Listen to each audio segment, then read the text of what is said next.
Good morning, I'm Kristine from Norway, and it's a very ambitious title for a 6-minute presentation, but it's also the title of a performance I've been doing in Norway for the last 3 years, where I invite school children aged 8 to 12 to explore what we know about the brain and what we do not know about the brain. And it's a performance with the didactic use of conjuring. So what I hope is to inspire the school children to both become more interested in general science, but also to learn some principles of perception and also inspire them to critical thinking. The brain is the most used and the least understood natural phenomenon. And I'm not now going to go very much into how the brain works, because I really don't know. The thing is that I am a performer of theatrical magic. I do magic, theatre and classical music together. But I'm also a medical student. And I wish to combine my two passions in my life. That's the magic and the medicine, and I want them to act in concert during this performance, which is very interactive, where the school children actually get to explore things and try things out for themselves. Now, I know that you are mathematicians and you already know very much about perception. And I'm not going to teach you anything new. However, I should like to show you one illusion. You may call it an optical illusion, some would call it a magic illusion. It doesn't really matter, but I'm going to show it to you, and then I'll talk a little bit more about it afterwards. And I hope that, although you are puzzlers, you will feel a bit puzzled. Nevertheless, I have 3 ropes of the exact same length and colour. They're yellow, and I'll count them for you. There's 1, there are 2, and 3. Now, I'll just place this one over my shoulder like this, and the 2 others, now that's strange, they were supposed to be of the same length. Now, it doesn't really matter as long as this is just as long as this No, this can't be the jet lag.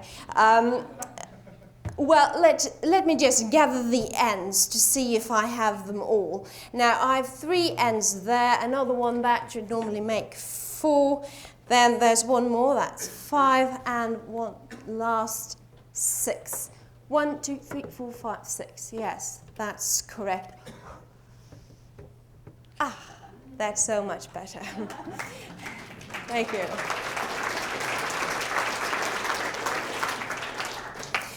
Well, so I have 1, 2, and 3 ropes, and I will therefore tie these together with a knot over here, and I will also tie these together with another knot over here, which gives me 1 piece of rope.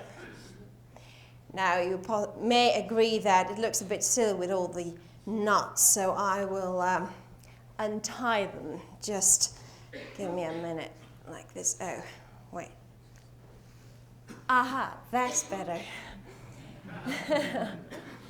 Now, that one may be a bit more complicated. We'll see if I manage to actually pull it off. Yes, I can just do it like this. I can pull it all the way off, like so. And then I have 1 piece of rope.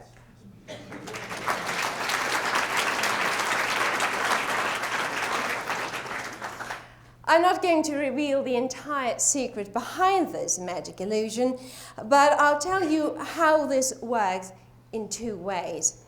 Number 1, and the one point that I wish to teach my pupils, is that, well, our mind adjusts to things.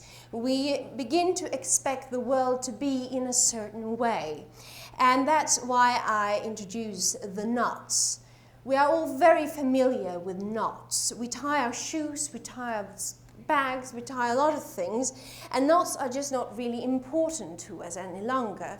So we leave out information that is no longer useful to us. And that's why we never really stop and say, hey, is that a real knot? Not even when there's a magician around.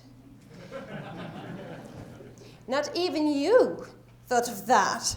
But I'm a magician, and I do tie knots, but I have never told you that I tie real knots. Maybe I didn't even tie knots. Well, it's difficult to say, and I'm not going to reveal that. But I tell you that we don't worry about the things that are common to us, that we have already adjusted to. So that's why I want my pupils to develop a bit of critical thinking. Secondly, it also works because we want it to work. Now, magicians, they do use manipulation and misdirection. And I make you see what I want you to see. But you also wanted to see this. That's why we go to the theatre. That's why we go to the opera to watch Madame Butterfly die, and we cry over her death, although we know that she will resurrect tomorrow and die again in another show. That's called illusion. That is called art. And as long as we believe in art and illusion, magic will survive. So this is my contribution to hopefully make school children in Norway a little more interested in general science and art. And I hope that you puzzlers felt a bit puzzled, and I see you later on for tonight's gala show. Thank you very much. Thank you, Kristine Hjulstad.